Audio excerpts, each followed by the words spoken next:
cobaan.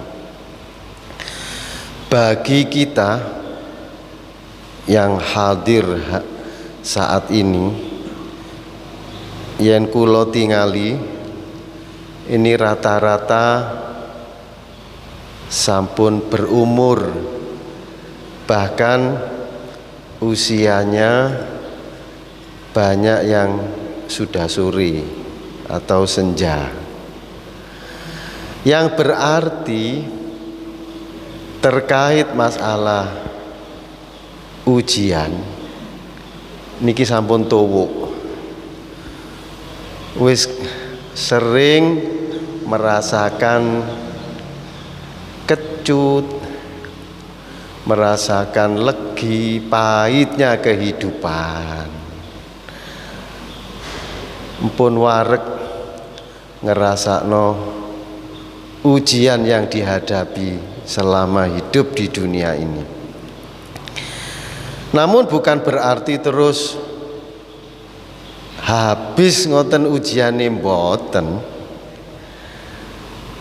Selama kita masih bernafas dan hidup di dunia ini, ya terus akan menghadapi ujian yang Allah berikan kepada kita sampai kita pindah tempat.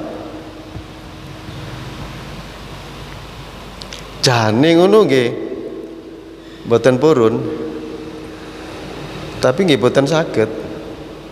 Pancen ngeten niki sampun kehendake Allah. Ana urid, saya pingin atau ingin menghendaki sesuatu. Wa antum turidun, panjenengan sama, tapi wallahu fa'alul lima yurid, tapi Allah banyak olehnya melakukan sesuatu yang Allah kehendaki. Artinya kita tidak bisa lari dari yang namanya ujian selama kita hidup di dunia ini. Toh yang namanya ujian itu bermacam-macam yang dirasakan. Kadang ujiannya enak, nyaman, kadang tidak nyaman dirasakan.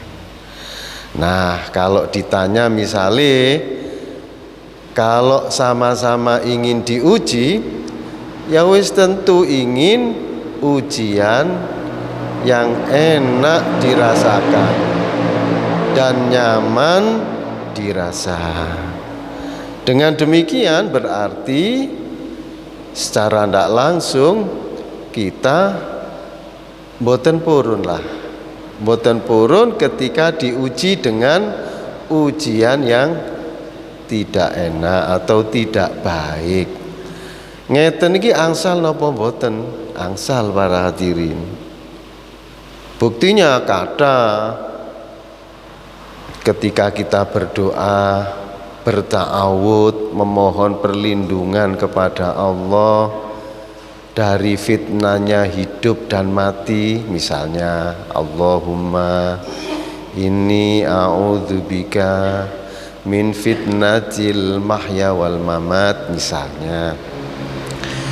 Seperti yang disampaikan lagi sering ketika kita sholat subuh, ada kunut namanya kunut nazilah. Biasanya bunyinya Allahumma dfa'annal ghala wal waba wal bala, minta perlindungan agar dihindarkan dari yang namanya musibah yang dirasakan mboten enak niku wau. Nah, nek ngeten nggih pareng-pareng mawon, pareng-pareng mawon. Urusan itu mangke dituruti napa mboten nggih sak kersane Gusti Allah sampun. Kita hanya bisa memohon, bisa berdoa, minta perlindungan. Selebihnya kita serahkan kepada Allah. Toh doa bagian dari ibadah yang senantiasa terus dilakukan tanpa melihat dan memandang waktu dan keadaan. Termasuk ada contoh doa yang insya Allah pernah disampaikan oleh Nabi seingat saya untuk mengajari umat, karena memang ujian yang tidak nyaman itu nggih abot, tapi fakta kadang membuktikan ujian yang nyaman, enak, baik itu kadang lebih membahayakan, karena tidak sedikit orang yang terpeleset gara-gara ujian enak, ujian nyaman ngoten niku. Tapi jenenge menungso lemah kados kula panjenengan mungkin ngilek ditangleti milih ndi antarane enak kali mboten enak, nggih mesti milih enak. Jadi doanya Rabbil tabluwani illa billati hiya ahsan.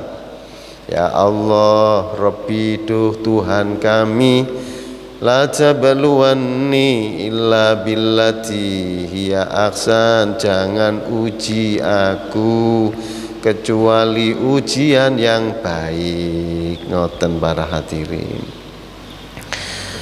Hadirin ingkang kula mulyakaken, seperti yang saya sampaikan tadi, siapapun kita tidak bisa menghindar dari yang namanya ujian itu. Kalau di dalam hikam kalau tidak salah ngeten, la tastaghrib wuku al-aqdar, jangan merasa heran kalau dalam hidup ini akan terjadi kesulitan-kesulitan. Madumta fi hadzal dar, selama engkau berada di dunia ini. Ngoten. Kenapa? Fa innaha ma barozda illa ma huwa mustahiqu wasfiha wa wajibun atiha. Karena dunia ini diciptakan bersamaan atau diciptakan dengan hak yang dimiliki oleh dunia itu. Apa itu isinya? Haknya dunia ujian, hadirin. Jadi haknya dunia ini memang tempatnya ujian. Wa wajibun atiha, yang merupakan sebuah kepastian dari sifatnya dunia itu. Makanya kita tidak bisa menghindar. Nah, hadirin ingkang kula mulyakaken, nalika kita ngaos ngeten iki, alhamdulillah agama ini memang sempurna, hadirin. Jadi nasihat-nasihat agama terkait dengan kehidupan kita di dunia ini empun disampaikan. Pramila nalika kita ini ada pemahaman terkait hal tersebut, hal yang mungkin kita hadapi, misalnya ujian, cobaan, maka secara tidak langsung ketika kita ini sudah paham dan mengerti, maka nyaman ngoten lho. Artinya koyok-koyok pun siap ngoten lho, karena sudah tahu bahwa hidup ini seperti ini. Realita kehidupan isinya adalah ujian, ujian, dan ujian. Jadi kalau ada istilah masa-masa indah ngoten niku, atau masa impian indah, maka yang memiliki itu adalah kemanten anyar. Itu pun tidak lama, paling pinten tahun lah, nggak ada momongan ngoten pun mulai berubah wis. Biasanya kalau yang satu mungkin salah, mungkin nopo ngisik ya nopo lah, awak dewi pun ngerasa akan kemanten anyar, itu impian indah. Tapi kemudian selanjutnya siapapun akan menghadapi realita kehidupan. Gini kuau ujian. Nah, bagi kita orang muslim, orang yang beriman, agama ini sudah nyiapaken terkait masalah ngoten niku wau. Dan jika kita yang mengalami ini, terutama ya sing boten enak lho nggih, ujian sing ndak enak, sing boten sing enak-enak ngoten mawon, kadang tiang tidak banyak mengeluh lah, cuma moro-moro kepleset ngoten mawon. Nah, sing boten enak niki perlu kemudian ada nasihat, karena tidak sedikit nanti dengan ujian yang tidak enak ini mengarah kepada judul lagi, jadi sebuah musibah yang dahsyat bagi orang muslim, yaitu ketika sudah efek negatifnya itu mengarah kepada agama, mengarah kepada keimanan, mengarah kepada ketakwaan, yang mestinya tambah api, tambah sae, malah sebaliknya. Nah, ini malah berbahaya. Nah, pramila hadirin, ujian yang dihadapi oleh umat Islam, orang yang beriman, itu bukan karena Allah itu benci. Allah tidak punya sifat benci para hadirin. Allah tidak peduli, bukan. Justru saged mawon bagian dari kasih sayang Allah. Karena bisa jadi apa yang kita tidak inginkan, tidak harapkan, kan biasanya ujian yang tidak nyaman itu kan ngoten niku, yang tidak kita harapkan. Wa asa an takrahu syai'an, kan ngoten nggih. Wa ja'alahu wa ja'ala asallahu asa an takrahu syai'an, gimana ayatnya niku? Mbok menawa apa yang kamu tidak suka pada sesuatu, Allah menjadikan fihi khairan katsiran, ya. Allah menjadikan di dalam sesuatu yang kita tidak seneng niku wau banyak kebaikan.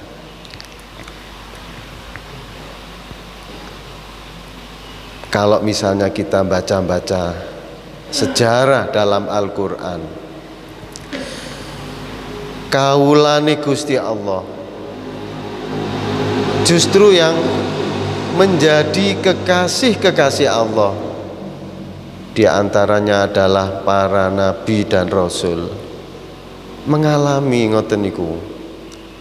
Memang sampun kehendaki Gusti Allah. Kita ambil contoh misalnya Nabi Ibrahim, sebegitu ujiannya sampai kemudian harus menyembelih putranya. Timano enteng ngoten niku wah. Abot hadirin. Nabi Nuh misalnya dengan usianya yang panjang ratusan, mungkin kurang lebih 950 tahun usianya, punya tugas dakwah sekian banyak tahun. Ini tuh sing nurut yang ikut lah hanya sekitar 70-80. Masya Allah, kan abot ngoten niku. Coba Nabi Ayub misalnya, seluruh hartanya dihabiskan sama Allah, keturunannya sama, bahkan diparingi sakit kados ngoten niko yang menjijikkan. Ya nopo, Kita ambil contoh Nabi kita, Kanjeng Nabi Muhammad Sallallahu Alaihi Wasallam. Padahal beliau afdolul kholqi, paling utamanya makhluk. Sama ketika Allah menghendaki untuk diuji, beliau dilempari kotoran onta dan lain sebagainya. Nah,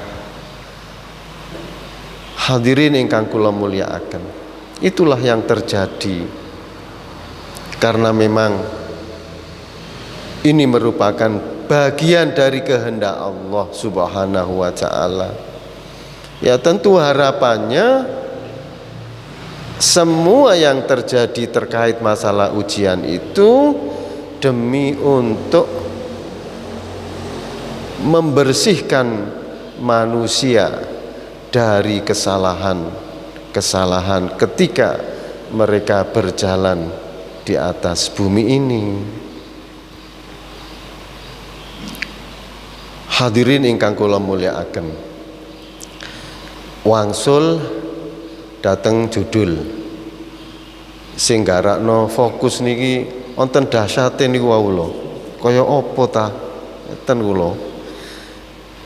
Hadirin ingkang kula mulyakaken, apa yang saya sampaikan tadi, kalau kemudian ujian itu dampak negatifnya menuju ke agama, keimanan, ya mungkin itulah jawaban saya ketika dikasih tema ngoten niku wau. Contoh misalnya yang disampaikan dalam hadis itu ujian melarat. Ya napa hadise? Al-fakru ayyakuna kufron, ngoten. Melarat itu saged mawon nyedeki kufur, ngoten.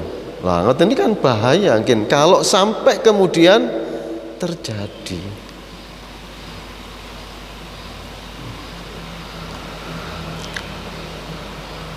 Berat. Memang kalau kemudian kita membagi-bagi manusia terkait masalah ujian, kan ada 4. Memang yang terakhir manusia polos, di mana manusia di dunianya tidak mulia, di akhiratnya pun juga tidak mulia. Nah ini kalau kita lihat di lapangan terjadi pada orang fakir yang tidak sabar. Karena bisa jadi dengan kefakiran, ini contoh mawon loh nggih. Karena ujian kan banyak. Karena bisa jadi dengan serba kekurangan itulah kemudian mereka tidak sabar hingga melakukan sesuatu. Bisa jadi dengan keadaan demikian kemudian mengingkari adanya Tuhan, atau mungkin dia mengingkari perintah-perintah Tuhan, perintah-perintah Gusti Allah. Saged mawon nggih sebab ngoten niku wau. Jarine Gusti Allah welas sayang, kok aku kok ngene wae. Lek sekedar ngoten mawon jadi renungan mboten masalah. Kalau kemudian menyimpulkan dengan kesimpulan yang salah, berbahaya. Sampai kemudian meniadakan Tuhan. Lek ngono Allah iki ndak ono buktine kok ono ae wong-wong sing uripe soro katanya Allah itu sayang dan lain sebagainya. Lah ngoten itu kan berbahaya. Ya ndak bisa menyalahkan Allah. Atau mungkin mengingkari perintah-perintah disebabkan keadaan tersebut melanggar aturan Gusti Allah. Ya, mungkin dengan alasan mereka sendiri karena diuji dengan ujian ngoten niku wau. Sebenarnya hadis ini kalau dikembangkan para hadirin, fakir ini contoh ya, tidak hanya fakir materi saja nih, sakit mawon diantaranya iya fakir materi, tapi juga bisa melarat atau fakir jiwa, spiritualnya itu yang melarat. Karena ada istilah laisal ghina min kathratil arad walakinnal ghina nafs. Bukanlah yang dinamakan kaya itu adalah banyaknya bondo, banyaknya harta benda, tetapi yang dinamakan kaya itu kaya spiritual, kaya jiwanya. Nah, berarti bisa saja fakir dalam hal ini bukan hanya fakir materi, tapi fakir jiwa. Sama, membuat orang bisa yakadu ayyakuna kufrun niku wow, bisa mendekati kepada kufur.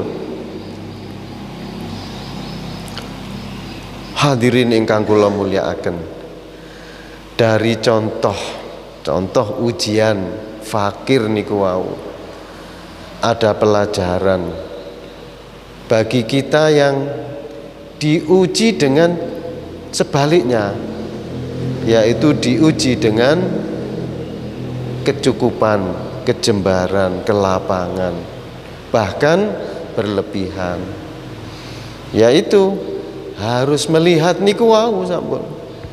Nah, makanya di dalam agama ini ada nasihat bagi mereka yang diuji dengan ujian kelapangan, kelebihan, yaitu ada perintah wajib zakat, ada anjuran sunnah untuk bersedekah. Nah, semuanya itu terjadi agar saling bahasa istilah simbiosis mutualismenya. Jadi saling membantu. Yang diuji dengan ujian lapang punya tugas mendistribusikan, sementara yang diuji dengan ujian kesempitan ya harus sabar. Toh semua punya kelebihan. Maka jika hal itu terjadi pada diri kita, maka bagi yang diuji dengan ujian lapang, maka tugasnya adalah bersyukur. Sementara bagi kita yang diuji dengan ujian kesempitan, maka tugas kita adalah sabar. Karena semua ini datangnya dari Allah Subhanahu wa ta'ala, dan tidak ada satupun yang bisa menyelesaikan ujian ini kecuali yang memberikan ujian itu, yaitu Allah Subhanahu wa ta'ala sendiri. Fala kashifa lahu illa huwa. Jadi siapapun yang diuji dengan sesuatu yang dhor, membahayakan, fala kashifa lahu illa huwa, maka tidak ada yang bisa membuka, tidak ada yang bisa menghilangkan kecuali Allah selaku zat yang memberikan ujian itu. Hadirin ingkang kula mulyakaken.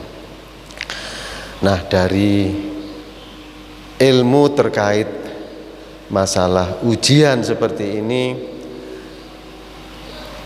tentu kita harus senantiasa mengingat, karena kapanpun itu akan terjadi pada diri kita. Karena bisa jadi ujian itu langsung terhadap diri kita sendiri, apakah itu sakit, apakah itu ini dan lain sebagainya. Bisa jadi ujian itu didatangkan dari Allah melalui orang-orang yang terdekat, misalnya dari keluarga. Di sana ada suami istri, kemudian ada anak, kita punya tetangga. Bisa jadi ujian itu datang dari tetangga. Kita punya sahabat, punya teman, bisa jadi ujian itu dari sahabat. Nah, begitulah banyak cara Allah memberikan ujian kepada kita, dan yakin bahwa Allah tidak akan memaksa atau tidak akan menguji hambanya kecuali sesuai dengan kemampuannya. La yukallifullahu nafsan illa wus'aha. Niki mawon hadirin yang bisa kami sampaikan, sedikit banyak harapannya manfaat. Akhirul kalam, ihdinas siratal mustaqim, wabillahi taufiq wal hidayah war ridha wal inayah. Wassalamualaikum warahmatullahi wabarakatuh. Bismillahirrahmanirrahim. Alhamdulillahirabbil hamdal awalina wal akhirin. Allahumma shalli wa sallim ala sayyidina Muhammad wa ala alihi wa sahbihi tasliman katsira ila yaumiddin. Allahumma fir lana dzunubana wa ali jami'i masyayikhina wa muallimina wa li jami'il muslimina wal muslimat wal mu'minina wal mu'minat. Allah ya Allahumma ya Allah, inna nas'aluka ilman nafi'a wa rizqan halalan thayyiban wa amalan shalihan mutaqabbal wa qalban khashi'a wa imanan thabita wa lisanan dzakira wa yaqinan. Allahumma ij'alna wa auladana wa dhurriyyatina wa talamidana min ahli al-ilmi wa ahli amin al-ulama ila minna min at-tawabina min ibadika as-salihin wa amin a'immatil muttaqin innaka ala kulli syai'in. Rabbana taqabbal minna innaka antas samiul alim. Tub alaina innaka antat tawwabur rahim. Rabbana atina fid dunya hasanah wa fil akhirati hasanah wa qina adzab. Wa sallallahu ala sayyidina Muhammad wa ala alihi wa sahbihi ajma'in walhamdulillahi rabbil alamin. Al-Fatihah.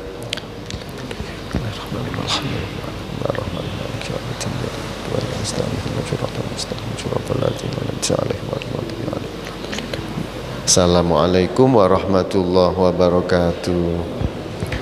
Allahumma.